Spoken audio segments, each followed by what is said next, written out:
So I have a list here in front of me of 9 unrestricted free agents, and we've set up our own scale. It's very high-minded.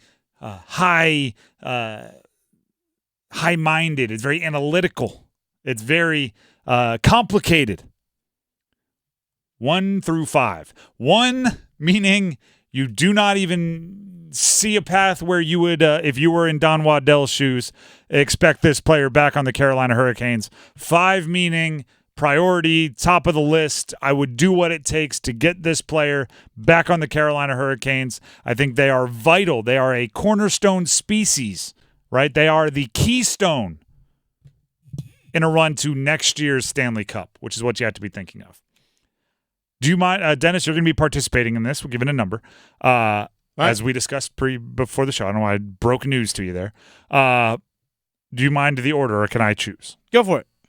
Let's start with the new acquisition. Jake Guentzel. 29 years old.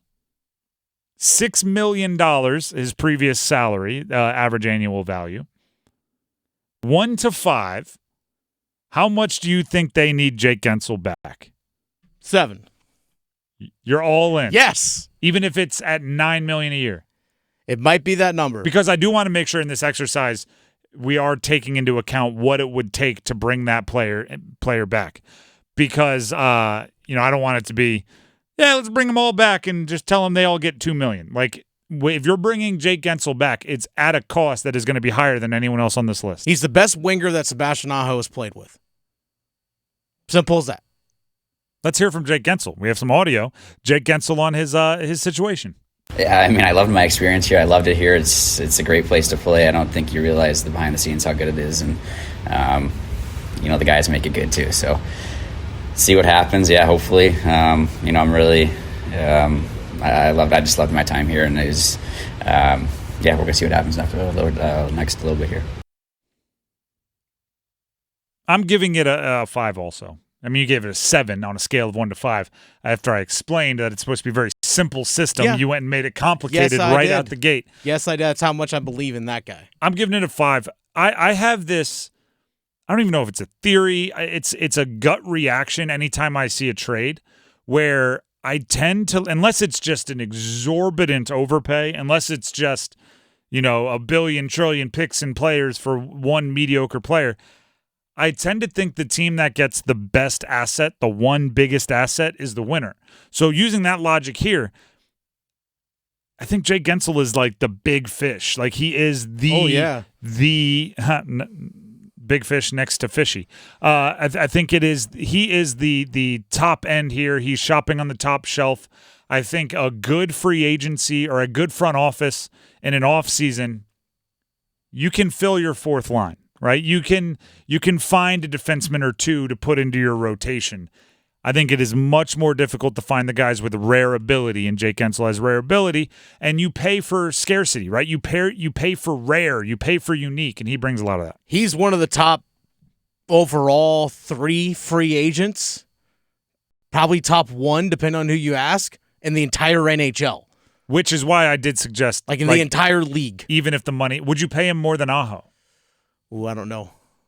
Because when you're the big prize on a free agency, that's when bidding wars get into play. If his agent's worth the salt that they're going to maximize their earning potential here, barring some kind of real weird. Like I stayed in Raleigh for a month and I'm giving a hometown discount. Yeah, like doing barring some kind of weird feeling there. Fell in love with the barbecue. And unless that is the case, it's going to cost you a pretty penny. Here's one thing that Carolina can offer that other teams can't. In free agency in the NHL, if you hit the open market, the maximum length contract you can sign is 7 years. If you sign with the team you're currently under, you have your rights are underneath, you can get an 8th year on your deal. That's the one thing that Carolina can offer. Like, hey, we can give you an extra year of term. Like, it might not be the average annual value that you want, but we can tack on the extra year for you. And you can work on it in the month of June.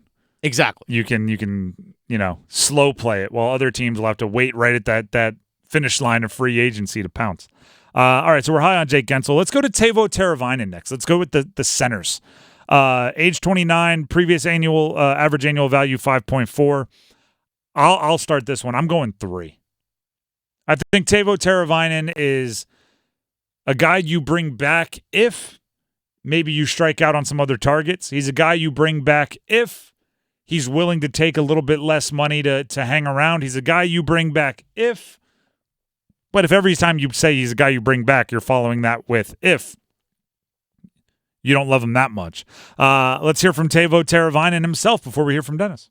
With all these people and the team has been awesome. Everything is good here, so hopefully I can stay. I'll never know. It's kind of a new situation for me right now. I'm a 3. Dennis, what are you? 2. He's a lower priority for me. 2. I think there are other younger, talented guys that you might see here in the very near future. Like this guy we saw a prospect in training camp this past year, Felix Unger-Sorum. If he's NHL ready, I can play Felix Unger-Sorum and not have to worry about paying Teuvo Teravainen $5.5-6 million a year. If Jake Guentzel is not brought back, still a 2. Anything? Still a 2. Still a 2. All right, we're getting to the point now in the Canes' run where shakeups are going to be less surprising. It's like at this point, you've had a couple runs with this core. Maybe it is time to shake some things up, and Teuvo Teravainen obviously part of that. Let's go to a defenseman next. Brady Skjei, age 30, $5.25 million on his previous contract, probably looking to get paid. Let's hear from Skjei. It hasn't been a ton. I think we've done a good job of kind of focusing on the season this year, and I wasn't thinking about that much, and I think probably will pick up now before July 1, and obviously it's an unbelievable place, great people here, coaching staff, players, and medical, everything. It's an unbelievable place to be, and we'll see what happens in the next month or so. What kind of a deal are you looking for? I don't know. I think just want a fair offer probably is the biggest thing. We'll see what that looks like. Like I said, I haven't thought about it too much. I got to talk to my agent and talk to Don and everyone. So we'll see, and we'll try to figure it out. Brady Skjei for me, and this is why I emphasized we're taking into account the money. He's a 2. He's a 2 because he's played so well that he's priced himself out of what I think the Canes can afford. Mm-hmm. And if he's looking for a fair offer, this is a handshake and a nod. This is, we had a great time together. Happy for you. Go get your money. Please go to the Western Conference. Like that's kind of how I end it with Brady Skjei. Or Toronto. Yeah, like please just. Can you get out of our just not the Metropolitan? Can we at least not the Metropolitan Division? Like we're cool, right? We helped you make this money. You're about to go make a whole boatload of cash. I can't wrap my head around 45-50 million for Brady Skjei based on who needs to be taken care of in the next couple of years for the Canes. So he's a 2 for me unless he's willing to take the ultimate hometown discount. And I wouldn't even advise him to do that. I'd be like, I feel like I'm the college basketball coach who has like a first round pick, one and done, and I'm just like, no, go. What are you doing? Don't worry about finishing your general education classes your sophomore year. Like they're gonna give you $30 million. Get out of here, man. Go. For me, it's a 3. Why that? I think because just A, the consistency that he brings. 2, he stays healthy. He stays on the ice, which is a massive thing. Knock on wood. And I think also his game will age well because he's such a good skater. He's a good stick handler. Is that his body, he's not the rough and tumble kind of defenseman that's going to beat guys up. Yeah, he can play physical when you need him to, but he doesn't have the wear and tear that some other guys are going to have. So when he's age 34, 35, he's still going to be an effective player, whereas other guys, when they hit even age 32, kind of cooked at that point because their bodies have taken too much of a beating. His game ages well. That's why, to me, it's a 3. But again, I just don't think you can afford him because I think on the open market, someone might offer him $9 million a year. Like, legit. Someone, even though he might Some people might project him to be an $8 million a year defenseman. Someone's going to be like, we really need that guy. Let's tack on an extra mil. If he gets $9 million per, then that handshake I talked about turns into a high five. That turns into like a, hey, way to go, buddy. Next time dinner's on you. Yeah, exactly. Like, that becomes a whole different conversation. And yeah, that, I mean, if it's 8 or 9, I'm out just on the price. Next up, Brett Pesce, his Skjei's skating mate, his defensive pairing partner. 29 years old, about $4 million per year on his previous deal. Let's hear from Pesce. At the end of the day, it's if you take all this money, it sometimes makes the team worse, and kind of just depends what you value. And obviously, I've been through both ends where our team wasn't very good to now. It's much easier to go to the rink every day and do what you love. Did that sound like he's willing to take a team-friendly deal? That's what he was asked about on that question. Did that sound like he's willing to take a hometown discount? Does that sound like he feels beholden to what he has helped build in Carolina? Mm-hmm. I give it a 3. I think he'll be significantly cheaper than somebody like Brady Skjei. I think you can trust who he is as a person because he's helped build it. I think he's, just now kind of hitting that 30-year plateau, and I don't think the Canes can waste any kind of, like, if they can legitimately get a discount, if it's $500,000 a year, like if they can legitimately get somebody who's willing to play for you for less than they would get from someone else, I mean, that's value in the margins that you don't find elsewhere. There's no reason for anyone to do that other than like emotion. So I put it at a 3. I understand it's still probably a long shot. He's still probably going to get $35 million. The $30 million, whatever, which is a lot when you have some contracts coming up here. But yeah, I'll give him a 3 because he's Brett Pesce, man. He's Brett Pesce. I say 3 as well because you know how valuable he is in terms of penalty kill. And I think they obviously missed him in the Rangers series, really throughout much of the playoffs with on the PK. But the reason why I say 3 is because, like I mentioned about with Skjei, is that some guys have wear and tear. Brett Pesce's been through a lot physically in his time in Carolina.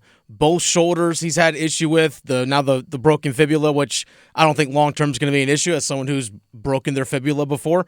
But still, I think the wear and tear in his body, who knows what he's going to be at age 33. How willing are you to offer him a contract past 4 years if you're Carolina? That's why I say 3. I would love to have Brett Pesce back, do not get me wrong. But we're taking all things into consideration here. That's something you have to take into consideration. But I love Brett. I think he's an awesome player. He's been amazing for this franchise and this organization. I would love to see him in a Canes sweater for his entire career. But again, when it comes to dollars and cents, you never know. Because of him being injured late this season, who knows? Teams might get a little scared away. Who knows? But to me, it's a 3. I think him skating just at the end there was a big, like, don't worry about it. I would have been back if we made the next series, which is always an interesting. Something that he said. Here's kind of the delineation. Everyone we just did kind of I consider big money. Mm-hmm. These next handful of guys here are a little bit lesser expensive, but you still have to decide whether they're the veterans you want to fill out your roster, whether you want to give their opportunities to young guys or bring in other veterans. Another Canes kind of a culture guy. Jordan Martinook, age 31, making a little under $2 million per on his previous deal, and he's a guy that Canes fans love. He loves Carolina. Here's Martinook. I want to stay here, and I love it here, but it's a hard situation. Obviously, there's salary cap and all that stuff, but. I think everybody knows around Carolina that this has been a pretty good home for me, and I'd like to stay and like to hopefully keep that going. Not hiding his allegiances. His agent's like, you could have. Come on, man. You could have said you don't like something. Just pick anything. You don't like the humidity in the summer. I don't care if you're there or not. Just pick something. I say 4. I say 4 for Martinook. I want him back. And when I say, like, I want him back, I'm not going to break the bank for him. I don't think you're going to have to break the bank for him. And also, if there's going to be a shakeup, if you're going to move on potentially from guys like Pesce and Skjei, if you're going to move on from maybe a guy like Teuvo Teravainen or a trade for something like Martin Necas, if you're going to move on from guys, I still think you need a couple keepers of the culture. You need someone to take these new guys and indoctrinate them into how it's going to be. And yeah, Stahl and Aho and those guys, great. But sometimes it's the low paid veteran grinder who's like, this is actually how we're going to do it here. You need to listen to me. I'm Jordan Martinook, and I'm here to stay. And then on top of that, it's not like he's a liability on the ice. No, far from. It's far from that. It's not just a personality hire. It's a player who brings personality and brings grit, but also pretty darn good. So I want him around. I'm giving him a 4. 5 for me. Oh, really? 5 for Martinook for me. Love that guy. Big party Marty guy over there. Jordan Stahl is your captain because he's the echo of the voice of the head coach, Rob brind'amour, to the rest of the locker room. Obviously, the faces of your franchise are Sebastian Aho, Svechnikov, Jarvis, those guys moving forward. The heart and soul of your locker room is Jordan Martinook. Like, that guy is as responsible for the culture that the Carolina Hurricanes have built since Rob brind'amour took over 6 years ago. He's as much a part of that as anyone else is in that locker room. Like, he's a heart and soul, and like you said, he's not a liability on the ice. He's a damn good hockey player. He's one of your top penalty killers, one of your best defensive forwards, and also just happens to be somewhat productive in the playoffs as well. Yeah, Jordan Martinook, 100% a 5 for me. And again, it's not going to cost you an arm and a leg because when you first had him, he was at $2 million a year. He re-signed with you for 1.8. Like, you could bump him back up to $2 million or 2.1 for the next 4 years. Yeah, for the next 4 years. And guess what? He probably would take it. There's a lot of teams around the NHL that want to change around their culture. They would sign more. We're going to have to speed this up a little bit. Okay. So, Tony DeAngelo. I think he's gone. He didn't play much. He said he loves Rod. I get that. But to me, there's younger defensemen coming up in the system that I'm going to want to give those minutes to. So what's your number? 1. 1 for me as well. If we could go lower, I probably would. No disrespect to Tony. I think he played actually admirably in the postseason. Yeah, I thought he played back pretty well. But it's just sometimes it doesn't align. I'd much rather give Scott Morrow that ice time. Exactly. Stefan Noesen. I mean, in the postseason, actually scored quite a few goals. 4 of them. Does something that not many Canes do. Sits in front of the net and finds a way to get the puck into the net. I'd go 2. I'd like him back if it's all convenient. The problem being, I mean, he didn't take enough time on the ice, and there's something that was maybe that's because of who his line mates were. But if he's on that fourth line, it's not like you're going to get paired with Jarvis and like you're not going to be. I don't see a path to him being a major contributor. So if that's the case, maybe there's a shakeup opportunity there. To me, he's a 3. Because how many net front guys do you have on your roster right now, or guys that are willing to get there? I think, not many. Yeah, I think that's a priority for the offseason. And he does it on the power play. He's someone that can do that. But there've been moments in his time here at Carolina where, due to injuries or, you know what, we just got to shake up the lines for the course of the game. Stefan Noesen will play up on a top line with Aho. Oh, yeah. He's like, hey, Park's right there in front of the net. That is something valuable, and his style of play fits the system that Rob brind'amour runs. To me, I would love to see Stefan Noesen come back. Now, he says he's intrigued by free agency. He's not closing the door on coming back at all. You never know. It might be signed before July 1st. Who knows? But nonetheless, I still think Noesen is someone I would love to see kept around for sure. $1 million a year, something like that. It wouldn't. I mean, he made league minimum, which is just under $800,000. Yeah. I mean, I could see him on the open market getting $1.5 million a year, maybe 1.25 a year. But yeah, to me, that's worth it for that guy to stick around. Antti Raanta 1.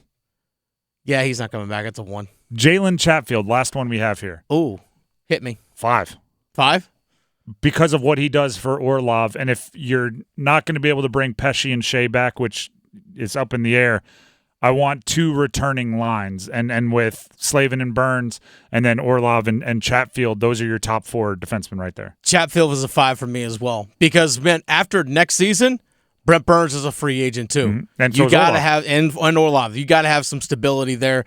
Yeah, And so is Slavin. Slavin's also he's not going anywhere. He's not going anywhere. But I'm they're just going to make sure of just that. looking at the contracts. Let's be real. But yeah, Jalen That's Chatfield. funny. You notice like everybody is a free agent. Chatfield might be the only one under contract if he gets a long term. That's a good point. Yeah, Jalen Chatfield's a 5 for me for sure.